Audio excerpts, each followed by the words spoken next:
On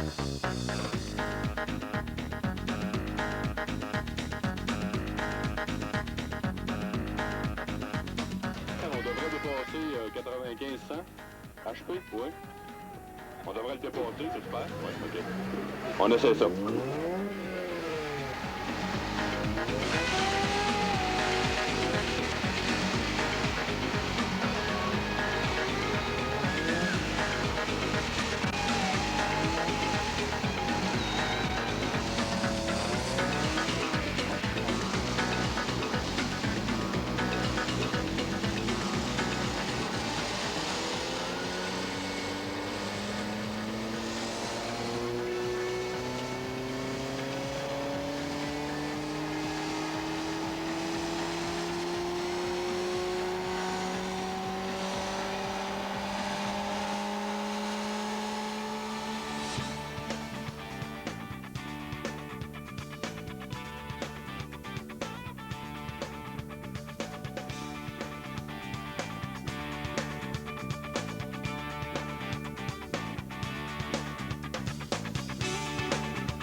Alors, bonjour, ici Élise Tremblay. Il y a beaucoup d'animations ici. Vous savez qu'on est sur le parcours des Berges et c'est la 7e édition donc, de l'exposition annuelle du Club Autosport Ultime. C'est la 3e année que ça se tient ici au parcours des Berges. C'est vraiment une année record en termes de participation parce qu'on est juste au milieu de l'après-midi. Il y a déjà 112 exposants sur le site. Ça, c'est vraiment un nombre record. L'année passée, il y en avait 70, mais c'est sûr que la température était moins au rendez-vous. Donc, il y a des amateurs d'auto, d'autosport, d'auto modifié, d'auto antique également qui se donnent rendez-vous et qui échangent ensemble. Et le public est là aussi pour admirer les beaux bolides et c'est ce que je vous propose aujourd'hui.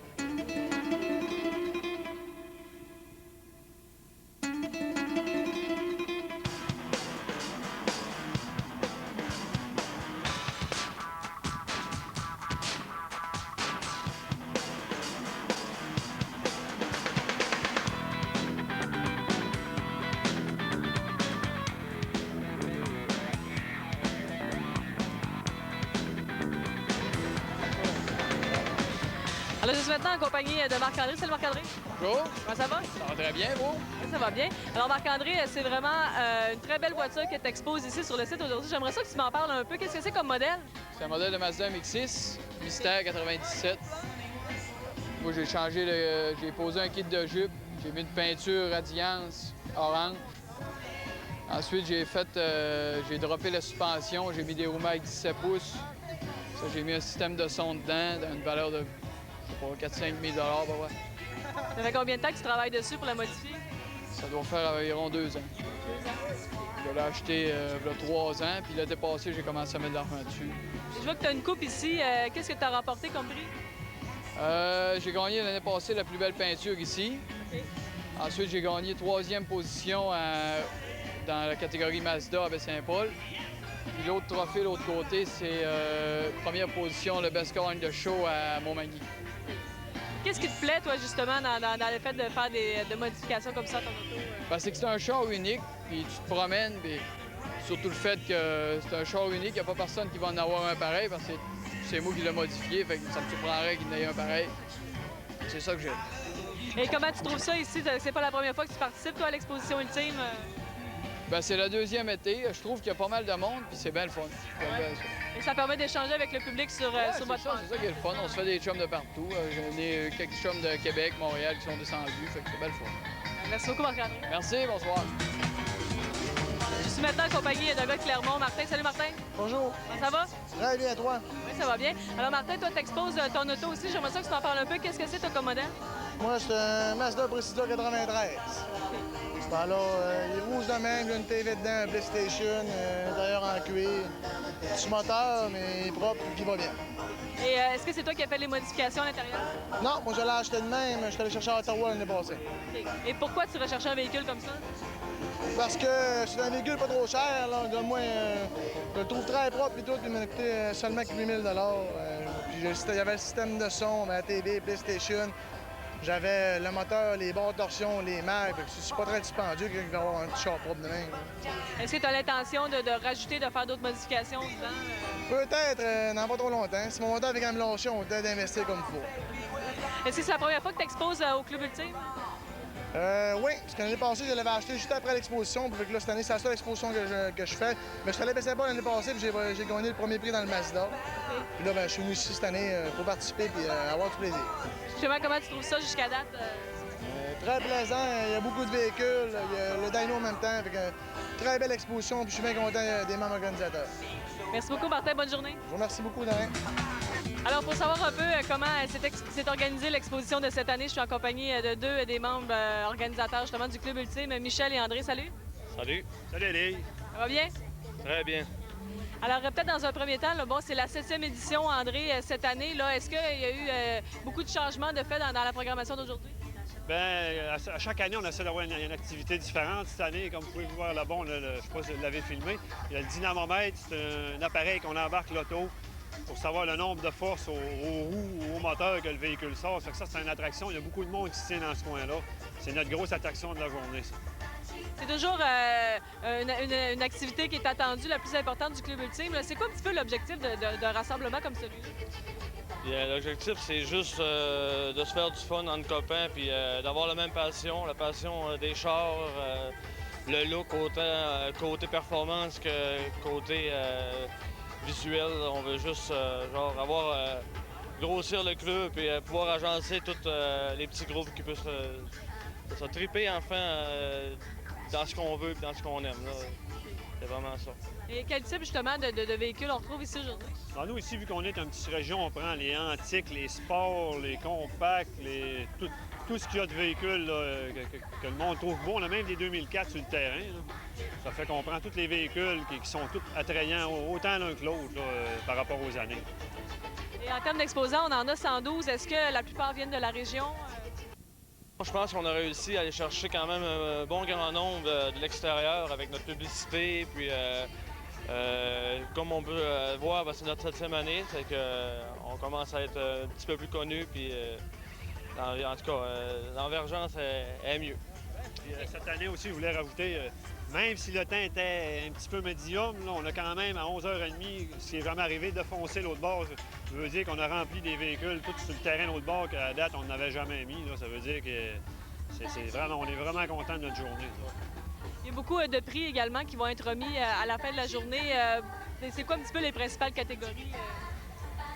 Les catégories, cette année, on a visé vraiment plus de plus grandes classes. On est allé chercher, je pense, entre... Vingtaine de classes. Une vingtaine de classes, justement, pour faire plus d'heureux, pour être plus juste avec tout le monde, même si c'est assez dur de faire le choix entre tous ces beaux véhicules aussi beaux l'un que l'autre. On va essayer de faire de notre mieux encore cette année. Et c'est qui décide justement à qui on remet les prix?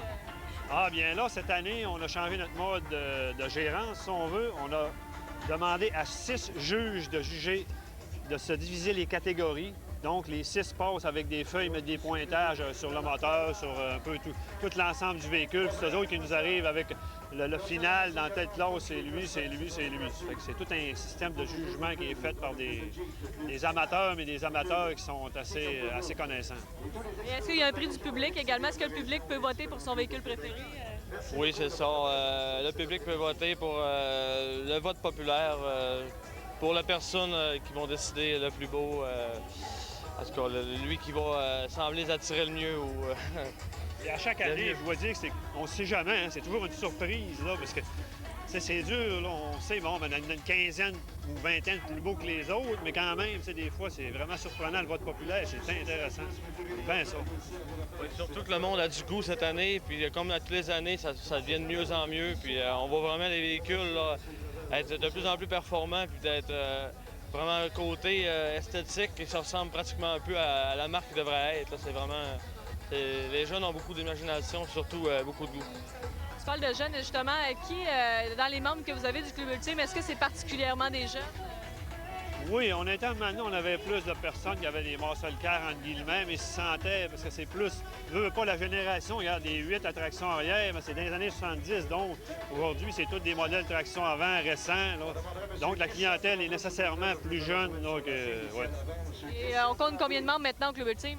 On est toujours aux alentours d'une cinquantaine, on dépasse 50-55 annuellement.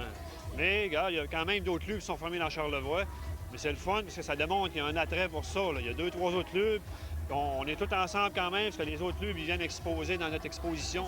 Ça vous nuit pas, il n'y a pas nécessairement de compétition. Non, c'est ça qui est plaisant. On essaye de tout marcher ensemble le plus possible. Alors, s'il y a des gens aujourd'hui, justement, qui trouvent ça intéressant puis qui tricotent un peu de la mécanique dans leur garage, est-ce que c'est possible de joindre encore les rangs du club? Oui, bien, rendu à ce temps-ci de l'année, c'est sûr que l'activité va être un petit peu moins restreinte, mais à partir de l'année 2007, là, ils sont bienvenus, puis en grand nombre, là, tout ce qu'on va pouvoir aller chercher en tant que membre interne ou externe, là, on est prêt à tout, puis je pense qu'on veut juste grossir et non rapetisser. Alors, peut-être en terminant, est-ce que vous êtes content là, de la journée d'aujourd'hui? Très content, parce que c'est toujours le temps. On se lève à 6 h le matin, on regarde, il ne fait pas soleil. Là, ça appelle de Québec, de Rivière-du-Loup puis du Saguenay. Fait-tu beau chez vous, ça a-tu lieu? C'est pour ça, quand on voit comme ça aujourd'hui, bien, on est extrêmement content. La température peut jouer beaucoup, là, selon le comportement du monde, surtout quand il y a du monde de l'extérieur qui font 3 heures, 2 heures de route pour venir exposer le véhicule. Ils veulent qu'il soit le plus beau côté c'est esthétique surtout, là, en premier lieu. Ça fait que c'est assez dur de voir là, la personne va pouvoir se déplacer pour pouvoir... c'est un petit peu ça en particulier. Là. Et donc, on peut être sûr que ça va revenir l'année prochaine. Et le site du Parcours des Berges, je pense que ça marche bien, ça va être encore ici? Exceptionnel comme site. Puis ce qui est plaisant, c'est qu'il y a grand terrain. On n'est pas... Bon, il y en a encore 50 de plus l'an prochain. Il n'y a pas de problème, on a du terrain, d'en mettre encore 50. Donc, avis aux intéressés. Exactement. Merci beaucoup. Donc, on vous souhaite une belle fin de journée. Merci.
Donc, il y a aussi des amateurs de vieilles autos là, qui chérissent donc, leur bolide. Là, et j'ai Claude Lavoie qui a une Mustang. Salut Claude. Salut. Ça va? Ça va très bien.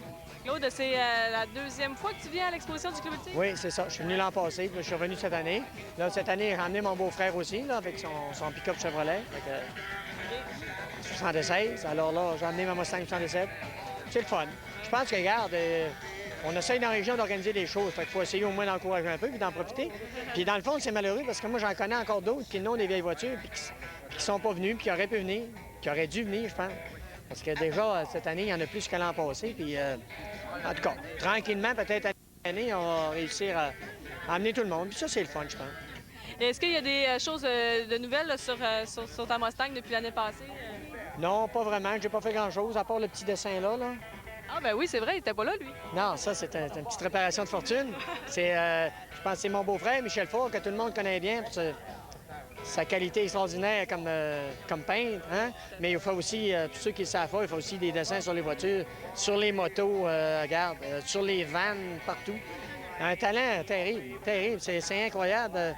Quand on montre ça à des gens de l'extérieur, ils nous disent mon Dieu, qui a fait ça? Puis on sait que Michel, il en fait, puis il en fait. Puis franchement, au prix que ça coûte, là, c'est vraiment dérisoire. Je pense qu'il fait vraiment un beau travail. Un talent terrible. Et ça donne toujours une belle touche d'originalité à l'auto. Bien, c'est sûr, hein? Je suis allé à Québec la semaine dernière, au show de Mustang. Alors déjà, moi, je voyais les gens, j'écoutais les gens. Puis les gars, les gens, ils voient ça, et ils disent « Ah, as-tu vu le beau petit dessin? Ah, je sais pas qui a fait ça, hein? » Les gens se posent des questions souvent, c'est le fun. Est-ce que tu trouves que c'est c'est un bel endroit pour rencontrer le public aussi, donner le goût aux gens justement de s'intéresser aux bolides comme ça? Ben regarde, il y a aussi des gens qui viennent de l'extérieur, hein, faut pas l'oublier. Il n'y en a pas une tonne, mais il y en a quand même quelques-uns. Puis ça, c'est le fun, ça nous fait faire des connaissances. Comme je te dis, la semaine passée, je suis allé à Québec. Alors, des fois, on leur dit, ben nous autres, on en a un à la Malbaie. Ça fait que, tranquillement, en plus d'avoir les gens aussi de la région qui viennent, on peut réussir tranquillement là, à faire venir les amateurs de voitures sport et antiques. Puis, tu sais, les amateurs, là, ils vont partout. Hein. J'ai un monsieur ici, là, regarde, qui est de Lévis, puis il est allé à Saner hier. Il est descendu à la Malbaie aujourd'hui, regarde. Tu sais, les gars, ils profitent de l'été. Le mois d'août, c'est un gros mois d'exposition d'auto. Il y en a 2 et 3 à toutes les fins de semaine. Ça fait qu'il faut choisir, hein? Tu peux pas aller partout. C'est sûr que moi, j'ai pas vraiment le temps de me déplacer souvent à l'extérieur, mais quand même. Il y a celui à Montmorency qui s'en vient. Je vais essayer de me rendre cette année. Là. Pour ceux qui s'intéressent, je me suis rendu à Québec. Je devrais être bon pour me rendre à Montmorency en fin du mois. T'sais. Ça fait que... Mais c'est le fun, hein? Ça nous fait aussi connaître des gens de l'extérieur. Mais surtout découvrir qu'il y a beaucoup de gens dans Charlevoix qui investissent beaucoup d'argent là-dedans, que ce soit les voitures antiques ou les voitures plus jeunes modifiées, mais tu sais, peu importe l'âge, ça va avec la catégorie d'âge des gens, souvent, hein? Les gens plus jeunes, ils aiment d'autres catégories, puis je pense que c'est tout à fait normal. Ils peuvent pas aimer ce que nous autres, on aime. Mais l'important, c'est que je pense, c'est d'être capable de cohabiter ensemble et de faire une activité, étant donné qu'on est une région quand même qui est pas... On n'est pas Québec ni Montréal, donc avec une région comme la nôtre, si on est capable de tout faire cohabiter ça ensemble, puis de réussir à amener les gens de toutes catégories pour une exposition comme ça, bien, regarde, chapeau. Cette année, c'est un record hein, de voitures, puis je pense que ça va s'améliorer encore. Est-ce que, parce que bon, il y a des Mustangs plus récentes aussi, est-ce que entre propriétaires de Mustang, aujourd'hui, il y a de l'échange, les jeunes avec les plus vieux? Bien, on se parle un peu, et des fois, c'est sûr que c'est différent, mais il reste quand même que ceux qui sont amateurs de Mustang, là. Regarde, c'est pas une question d'âge ni d'année, hein? Moi, j'aime les vieilles Mustangs, mais regarde, j'aime les nouvelles, puis regarde, la 2005, c'est quelque chose, hein? Qu'est-ce qu'il y a de particulier, là, ce bolide-là, la Mustang? Pourquoi t'aimes ça, ce char-là? Je le sais pas. C'est parce que, on a été élevé avec ça, hein? Regarde, je vais avoir 50 ans cette année, puis la Mustang est arrivée, j'avais 10 ans. Donc, ça a une renommée terrible, hein? Je pense qu'il n'y a pas une voiture au monde qui a une renommée comme la Mustang. Quand tu nommes le nom, puis tu as des frissons, on me semble que ça marque. Puis les plus jeunes, ben regarde, on n'a peut-être pas les moyens non plus de s'acheter, parce que dans ce temps-là, ces vieilles Mustangs-là étaient neuves. C'était pas cher, mais dans le temps, on gagnait pas cher non plus. Donc, on avait peut-être pas nécessairement le moyen de s'en acheter. Donc, ça a pris du temps. Puis moi, j'ai commencé à m'intéresser plus sur le tard, je te dirais, mais quand même, on prend un goût. Puis on voit l'évolution aussi des voitures. Il y a des catégories d'années qu'on aime moins, c'est normal. On peut pas toutes les aimer. Mais je pense qu'avec 2005, là, le renouveau, là, je vais te dire que c'est parti. Puis je pense que les constructeurs automobiles, il y aurait intérêt un petit peu à repenser au design et à revenir un petit peu là, à ce qui se faisait dans ces années-là. Parce qu'il ne faut pas oublier que le bon potentiel d'acheteur, c'est quasiment c'est quand même les gens de notre âge. Hein? Et si tu veux vendre des voitures, regarde, Ford a beaucoup de difficultés cette année. Par contre, la Mustang, là, elle va super bien. Je pense que c'est normal. Moi, j'ai eu une 94, puis la 94, je l'aimais aussi. Ils ont vraiment, peut-être, à chaque décennie, là, changé les modèles, les années 60, 70, 80, 90, 2000. C'est du renouveau, puis c'est plaisant. Puis je pense que ça serait le fun que ça revienne un petit peu au chrome, puis... Ce qui faisait la beauté, la magie de cette époque. Oui, tu sais, il faut mettre de la ligne dans les voitures. Hein? C'est trop droit, là, je pense que... Il y a eu des années qui n'étaient pas intéressantes, surtout pour l'automobile nord-américaine, hein, tu le sais. Puis là, ben, je pense que c'est une façon peut-être de relancer le produit là-dessus. Bien, on va surveiller qu'est-ce que ça va donner dans l'avenir. En attendant, on va admirer justement les bolides qui sont sur place. Merci, Claude. Merci.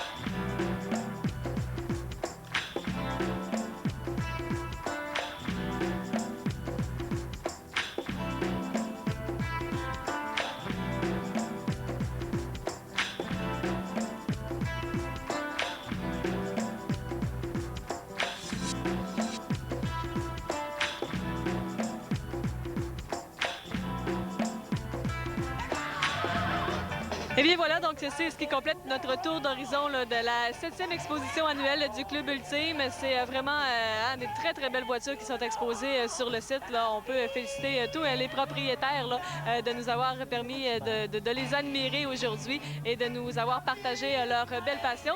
Et comme je vous le disais, c'est un tour d'horizon, donc à vous de surveiller les nombreuses activités du Club Ultime. Si vous êtes des amateurs donc de belles voitures, sport, antiques ou encore modifiées, là, tenez-vous au courant, il y a plusieurs activités qui se déroulent dans Charlevoix et on se donne rendez-vous pour l'année prochaine.